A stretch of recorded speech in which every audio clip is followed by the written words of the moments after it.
Justice with Judge Mablean will be life, because in everything we do, it involves the law. You came to court to testify about what you heard, what you saw, and what you know. She's fair. I don't have a hearing problem. This ear works good. This one works even better. She's firm. I'm not responsible for that ticket, and I'm not going to pay for it. Who says you're not going to pay for it? I make that decision, not you. She's honest. What you have to say? All I have to Nothing. say. This is Justice with Judge Mablean. Teresa Thurmond is suing Ken Chesterfield in the amount of $500. Ms. Thurmond claims she rented Mr. Chesterfield's gym and was charged unexpected custodial fees after her group held an event there. Mr. Chesterfield claims his custodial fees were not a surprise because they were listed in the contract. All rise. Raise your right hand. Do you swear to tell the truth, the whole truth, nothing but the truth? Yes. I do. Court is now in session with the Honorable Judge Mablean presiding. Thank you, Will. You may be seated. The matter of Teresa Thurmond versus Ken Chesterfield, you're suing him for $500 because you don't believe that he should have charged you a fee for custodial services that was charged for the use of his gymnasium or stadium, right? Yes. Okay, so tell me what happened. I'm actually working with a group called the Panthers Education and Community Group. We named it Panthers after the local high school. I am their current president of the organization, and I went back to the organization to give back to the community. We work with kids that are from 7 to 10 years old, from different races, cultural backgrounds, socioeconomic statuses. These are just kids that we want to work with because they're at an age where they're malleable and they're able to learn and grow at a really great time. So is this a community organization? Yes, community Like organization. after school and other activities? Yes, mostly after school. We do some weekend stuff, just enrichment programs to kind of supplement the school. And so we had an event that we wanted to put together for girls, youth empowerment, girl empowerment. We wanted to do some self-esteem building activities, have an opportunity to encourage the girls to be active, to be healthy, and also give them an opportunity to talk to us about any problems they had. That was my responsibility for the event. We were going to listen to a problem, try to put a positive spin on it, give them a different perspective. After the event, the girls were really happy about it, but ultimately, in order for us to have the event, we needed a facility. So I was referred to Mr. Chesterfield by one of the parents. She mentioned that he was a headmaster at one of the middle schools, the private middle schools in the area. The gymnasium there is really beautiful, so I thought, perfect, great place for us to do this event. We talked. I went to his office. We signed the contract. It looked pretty standard to me. He charged me $700 for it. This is an event that was from 8 a.m. to 6 p.m., so 10 hours long, so $70 an hour. He gave us a $100 discount, which I really appreciated because this is a group that is based off of donations. And so we were okay, sounded good to me. And then all of a sudden, the Friday before the event, this was a Saturday event, Friday before the event, he calls me and he says, when you get to the school, the security guard's going to meet you and he's going to be expecting the $500 custodian fee. And so I'm like, $500 custodian fee? I just gave you $700 for this event, and we were all clear. He says, nope, there's a $500 custodian fee. It was in the contract. Apparently, if I don't give the security guard the $500 fee, I'm not going to be allowed into the event. The group is not going to be allowed into the gymnasium. When did you sign the contract? How far in advance of the event? About a week before the event. Okay. So at this point, I'm the day before the event. I have barely 12 hours. I can't cancel this event. This is so important for these kids. So I panic. I called my father. I haven't called my father for money since I was 12 years old. I called him. I said, Dad, I need $500 loan. This guy is not trying to let us into this gymnasium. We have to put this event on. So in other words, you borrowed the money? Borrowed all the money. Okay. All of it borrowed.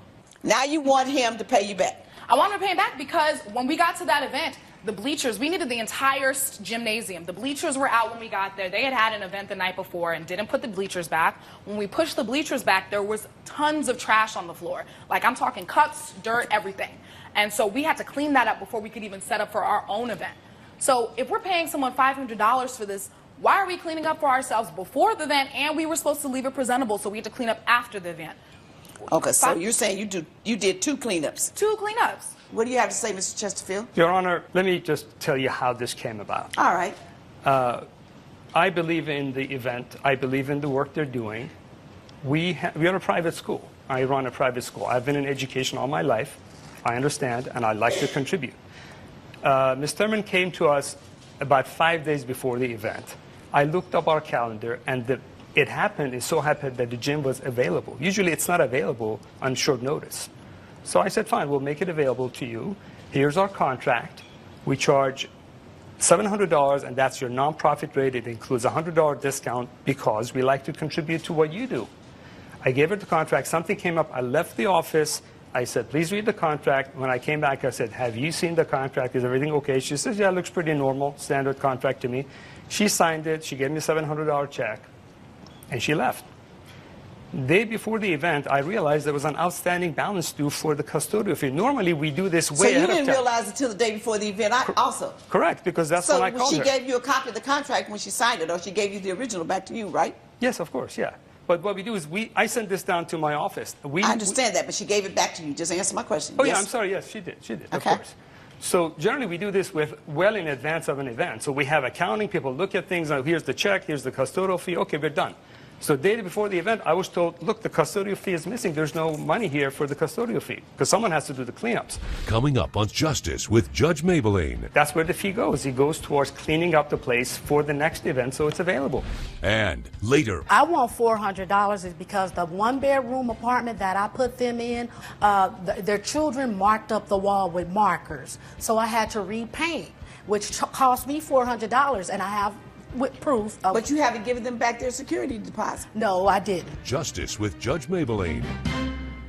If you'll be in the Los Angeles area and want to bring your case to court, call 1-888-552-6878. You're watching Justice with Judge Mablean.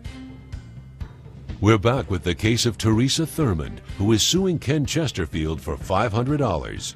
You collect the custodial fee before the event, but not at the time of the contract signing. Correct. Why? That's just how it's been done in our business. But you didn't tell me, so why? I know that's how it's done, but why? Well, you got to pay it before they can use the event, the place, right? Of course. They got to pay the $700 before they can use the venue. They have to pay the custodial fee before they can use the venue. So why don't you say that the custodial fee is due today at the signing of the contract, within 3 days of the signing of the contract, on the day you come? Why don't you say that? It might have been an oversight on my part, but it doesn't mean that the fee is not earned and due. I didn't ask you all that yet. Okay. I said, why didn't you spell that out when the custodial fee was due? Please look at the contract and we can see. I'm going to look at it. You better bet your dollar I'm going to look at it. So that's your position. Yes, Your Honor. Okay, what about the fact that she says it was dirty? We had to clean it up before we used it. We had to clean it up afterwards. So apparently the custodial fee each group pays, and the reasoning behind it is the place is cleaned up. Yes. So that when the next group comes to use it, it's already clean. Absolutely. And they're supposed to leave it clean. Correct, Your She Honor. said it wasn't clean. Correct, Your Honor. What happened? What's your position on that? The bleachers are supposed to stay in place. We were told that the gym is great the way it is. The bleachers are not supposed to be pulled back for any event, except if they need the entire space. That was never spelled out. We leave the bleachers out because people need a place to sit, even during events. We had, in fact, if you look at, if I may just present this email.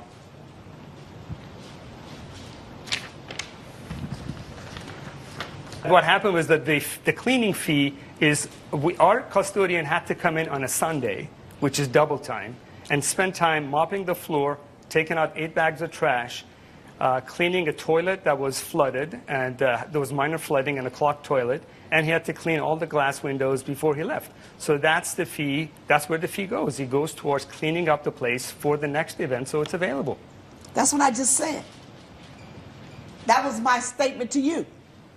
Well, but I detailed it, Your Honor, in the email, because what had happened was that Why after wasn't the it clean when they got it? The space was clean. If there was trash under the bleachers, that is not the space that's supposed to be used, Your Honor. Oh, that's your answer. That space wasn't supposed to be used. So the only place you could clean was under the bleachers. You weren't supposed to be going under there. The thing is, it's a gymnasium. There's no, oh, you can't use the bleachers or you can't. He never made any of that. He didn't specify that when we spoke, that, oh, we don't usually allow people to move the bleachers. We paid for it, so, I mean, I'm sorry, was there anywhere on the contract that it said we couldn't move the bleachers back? Well, No. When you saw this space, you saw what happened. Yeah, there was nowhere on the contract that said we couldn't use the bleachers. We rented the space. It's nothing that says that. But what's even more interesting is it appears that this custodial fees will be due before the scheduled event appears to be an afterthought on somebody's part. And I'm questioning when this was typed. It's done by a different typewriter. It's darker and bolder. It is not in line with the rest of the agreement. It does not say how much the custodial fee is. You say usually you send it to the office so they can check that everything is done. Correct. When people are renting the place. For office use only, the only things that are checked by your office is request has been completed as detailed above, request has been completed with changes noted below, confirmation has taken place. There's no check mark that say custodial fee has been collected or custodial fee has been requested, and it's office use only. If she cleaned the place in advance of her use and then had to clean it after her use, that means she cleaned it twice and she should have only had to clean it once. So apparently the other people didn't clean it in advance. So pay her back her fee. Refund the lady $500. That's the judgment of the court. Judge Mablean has ruled in favor of the plaintiff. The defendant has been ordered to pay $500. Next time, you should be more clear about what you're charging people for. Look, I'm trying to help the community. Maybe I could have been more clear. Coming up. I want $400 is because the one-bedroom apartment that I put them in, their children marked up the wall with markers. So I had to repaint, which cost me $400, and I have with proof. But you haven't given them back their security deposit. No, I didn't. Justice with Judge Mablean. You're watching Justice with Judge Mablean. Tony Rogers is suing her landlord Sherry Stevens in the amount of $3,000. Ms. Rogers claims Ms. Stevens agreed to compensate her if the renovations to her apartment took longer than 60 days, but the defendant has failed to do so. Ms. Stevens says she was only 5 days over the deadline, but claims she had to start the renovations late because of the plaintiff. Ms. Stevens is countersuing in the amount of $400. In the matter of Tony Rogers versus Sherry Stevens, this is a landlord-tenant issue. I understand, Ms. Rogers, that you moved out on a promise that if the apartment renovations were not completed within 60 days, that Ms. Stevens would return your security deposit, pay your moving expenses, and allow you to break the lease. Correct. But she has done none of that. She says you're not entitled to it because the renovations were finished. So now that we have that dispute, let me hear from you. So my issue is that, she was working on the roof, had some contractors that working on the roof, and they, for some reason, didn't do rain coverage for the building. We actually had a rainstorm. And so then when that happened, water got into my apartment, damaged some things, and she, being a good landlord, said that she would give me a vacant apartment until she fixed the damages in the 2-bedroom apartment that I was renting with my husband and I and my 2 children. She said we would only be there for 60 days if they're not done. If they're not done after 60 days, that she would allow me to break my lease early, and that she would also give me moving expenses to move out. Okay. So what ended up happening is... Plus your security deposit. Plus my security deposit, yes ma'am. So what ended up happening was 55 days into the process, which the apartment is still not ready, I contacted her to let her know that, it doesn't look like it's going to be ready. And she replied back, and I have the email to verify that it will be ready on the 60th day. And on the 60th day, I let her know, I contacted her with the keys and let her know that I was moving out. And she stated to me that I was breaking the lease and that she was not going to give me my deposit back. And so, how were you so prepared to move out on the 60th day if she had up until 60 days? Because I had already been finding me somewhere to go anyway. Oh, okay. Because I got 2 kids and we was already kind of been there a long time. So you really didn't believe that she was going to have it done, and you started looking for someplace anyway? I did. Okay. All right, so now I turn to you, Ms. Stevens. In 60 days, the work was done. I called her that morning. Okay. I called her several times that day on the 60th day. She never answered my phone. When I pulled up to the apartment building, she was driving off. I didn't even know she was going to move out, and that was on the 60th day. So I told the contractor, take your time, because I wanted some few more things to be added to the place because they were not coming back. So he was there 2 more days after that. But she could have moved in on the 60th day, Miss Judge Mablean.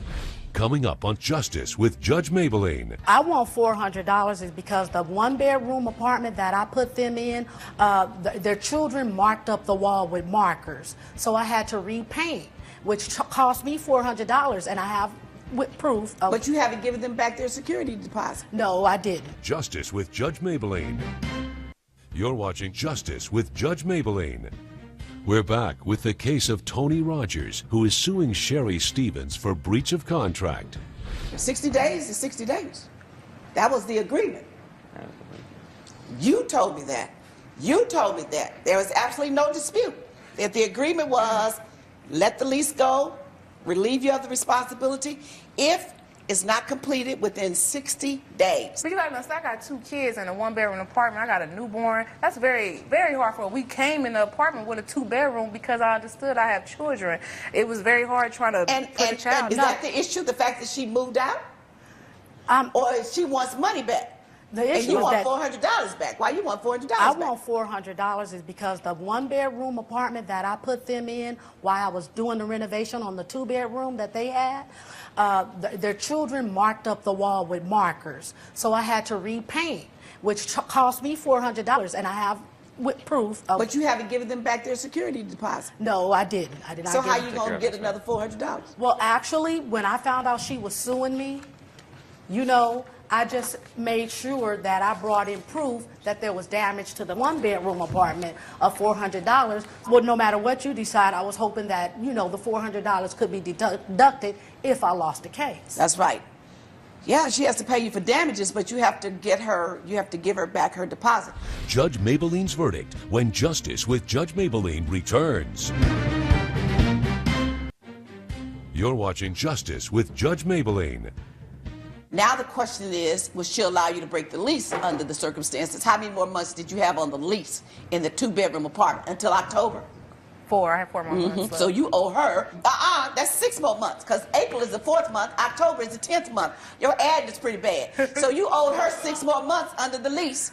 And how much was the rent every month? $1,500, ma'am. Oh. That's a lot of money, Your Honor. Yeah, that's $9,000 that she could get out of you. Okay, you know That's what? $9,000 because you broke the lease.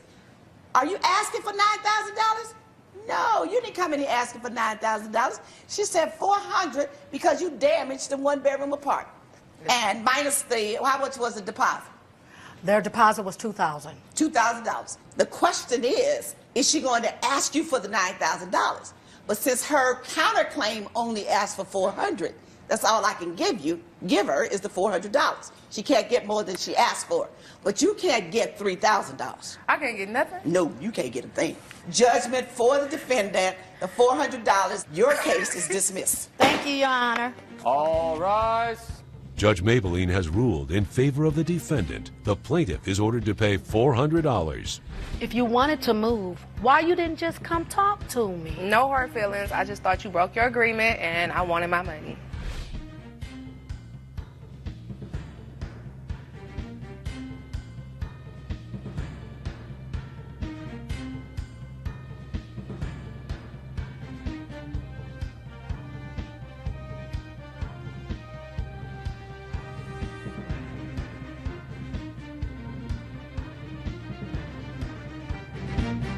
This has been a production of Entertainment.